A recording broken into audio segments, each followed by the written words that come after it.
जय माता रानी। दोस्तों कैसे हो आप सब, आशा करती हूँ आप लोग ठीक होंगे। तो आज सुनाएंगे आप सभी को देवी पचरा गीत। बहुत ही प्यारा पचरा गीत है। नवरात्रि आ गई है तो आप सभी को पचरा गीत सुनाने का मन है हम सभी का। तो आप लोग सुनिएगा और बताइएगा कैसा लगा। बहुत ही प्यारा पचरा गीत है। तो देर न करते हुए चलिए, देवी मैया को वैसे भी पचरा गीत बहुत ही पसंद भी है, तो चलिए सुनाते हैं।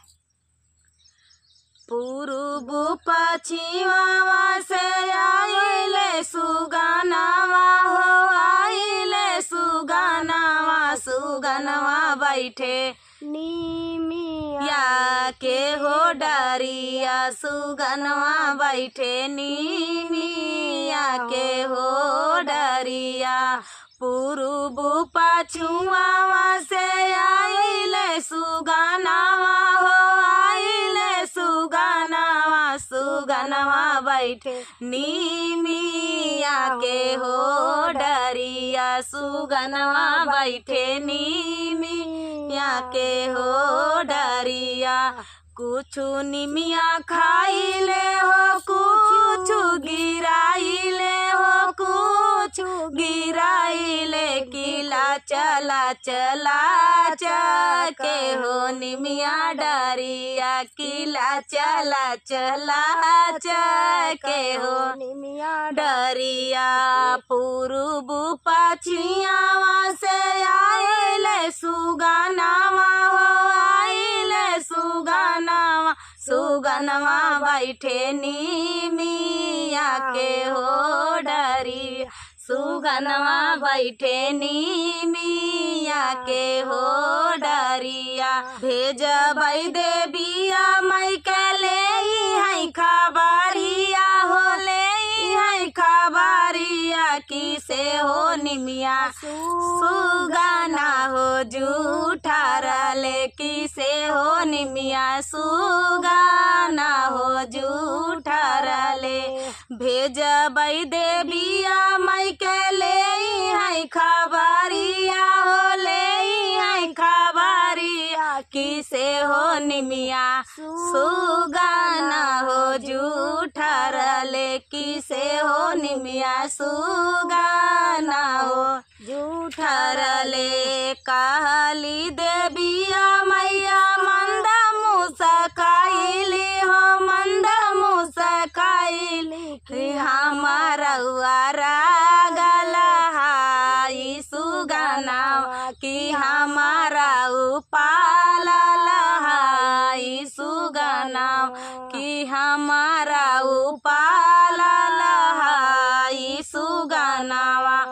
पूर्व पश्चिमवा से आइले सुगनवा हो, आइले सुगनवा, सुगनवा बैठे आढ़ाउल के हो डरिया, सुगनवा बैठे आढ़ाउल के हो डरिया। पूर्व पश्चिमवा से आइले सुगनवा हो, आइले सुगनवा, सुगनवा बैठे आढ़ाउल के हो डरिया, सुगनवा बैठे आढ़ाउल के हो डरिया। कुछु अढ़ाउल खाइले हो, कुछु गिराइले हो, कुछु गिराइले, किला चला चला के अढ़ाउल डरिया, किला चला चला के हो अढ़ाउल डरिया।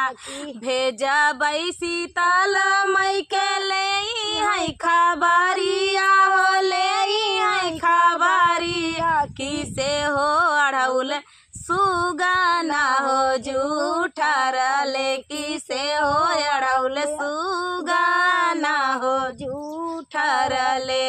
भेजबै देविया मई के ले है खबरिया हो, ले है खबरिया, किसे हो अढ़ाउल सुगना हो जूठा रले, किसे हो अढ़ाउल सुगना हो जूठा रले। कहली देविया मई के मंद मुसकाइली हो, मंद मुसकाइली, कि हमारा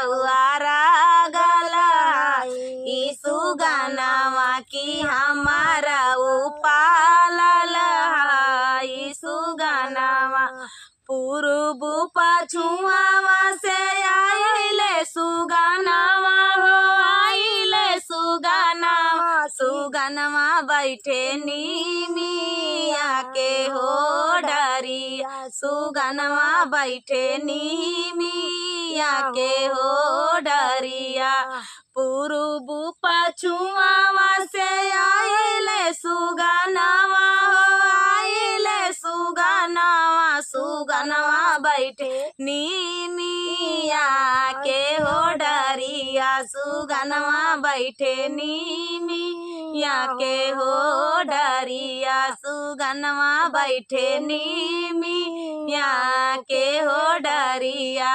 तो दोस्तों ये प्यारा सा पचरा गीत आप सभी को कैसा लगा? बहुत ही प्यारा पचरा गीत था। आप सभी को कैसा लगा कमेंट में बताना दोस्तों। मिलते हैं अगले वीडियो में, तब तक के लिए एक तितली आई है, तो तब तक के लिए जय माता रानी।